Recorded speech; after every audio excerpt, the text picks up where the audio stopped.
Hello everyone, Madeline here. In this lesson, we are going to be discussing relationships. Um, relationships, remember, is super important to every aspect of being a teacher. So remember we talked about that teaching is a team sport. Again, if you haven't figured that out, you will be put somewhere to where you are humbled and you will figure it out. And if you haven't had to experience that yet of what it's like um, to need a team, then you've been lucky so far. So relationships are important to the whole entire school dynamic.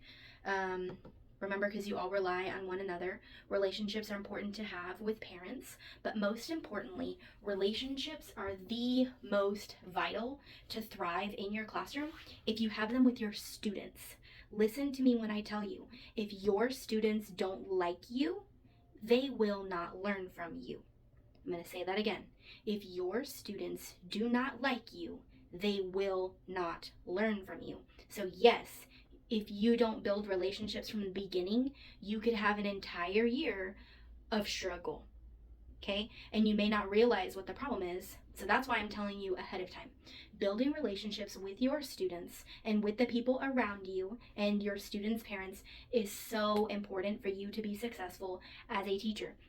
Another way that relationships with parents can be in your favor, if you live in a small town like I do, parents all talk to each other. So if they say Miss Verdusco is the worst, well, that's not going to take that long to get around. So then, year from year, if people think that you're the worst, that's going to be really hard to break. So again, that's a really extreme example, but if you're in a small town like I am, it's kind of not that extreme.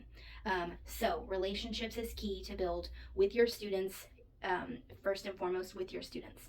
So one way, there's many ways to build relationships with your students. Letting your students see that you're human. I read books every year to my students. I read one in particular every year to my students. I don't know if I'm going to read it with my first grade students because it might be a little high for them.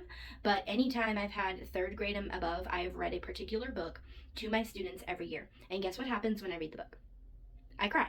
Okay, I'm a crybaby anyway, but I cry when I read this book, even though I've read it so many times. But that right there is something that can help me build a relationship with them. They can see that I'm human. They can also see that I really love this book and that I really love to share it with them. Okay. Again, books is an easy one, especially as a teacher. We love to read. We love to read aloud. You can joke around with them. You can play with them at recess. Talk with them on the way to specials. You can, one of my favorite things to do is called morning meeting. Now, there are so many ways you could do morning meeting, from the least amount of complicated to very complicated. I've done everything in between. And I love, it's one of the things I like experimenting with. But morning meeting in the simplest form would be to form a circle. Okay, every morning, this could take 5 to 10 minutes, but that 5 to 10 minutes could make such a huge difference, A, in your student's day, B, in your day, because if you do it straight in the morning, whoever's having a bad morning, even if it's you, that could fix it. B, it's your chance to get everybody on a fresh, clean slate to start the day. So morning meeting, I love morning meeting, and all you need is a circle, a talking piece, and this also teaches students about respect. This is where you can teach them about, if somebody's talking, what should you be doing? That way they can show you these skills when you're teaching or when someone else is talking outside of the circle. So lots of teaching moments in a morning meeting. And then you just pass around the piece in your circle. You're demonstrating how quickly, I guess, they should be talking. So, but then again, if you find that students are taking too long, then you could set those expectations, saying, I just need you to answer in one word and pass the piece. You're giving them an expectation. One word means you say one thing, which is quick, and you pass it along. Okay, so again, you're setting up those routines and expectations. But you basically just ask them questions. Now, what I like to do is, because, especially when I first started, because sometimes I didn't always have a question, or I didn't want them to be serious, or sometimes I just was tired and couldn't think of anything to say. So what I would recommend, you can simply go on Amazon and just type in morning meeting chips. like questions. And I've got like 2 or 3 sets of questions that I didn't even have to think of. And some of them are serious, some of them are silly, but this allows you to build relationships. This allows you to build relationships with your students. This also allows students to build relationships with each other. If I'm a student and I said that I love Cheetos and not spicy Cheetos, but then whenever we were talking about our favorite snack, everybody else said spicy Cheetos except me and one other girl, in my head, I would be thinking maybe I could be friends with that girl because she likes the same things that I do.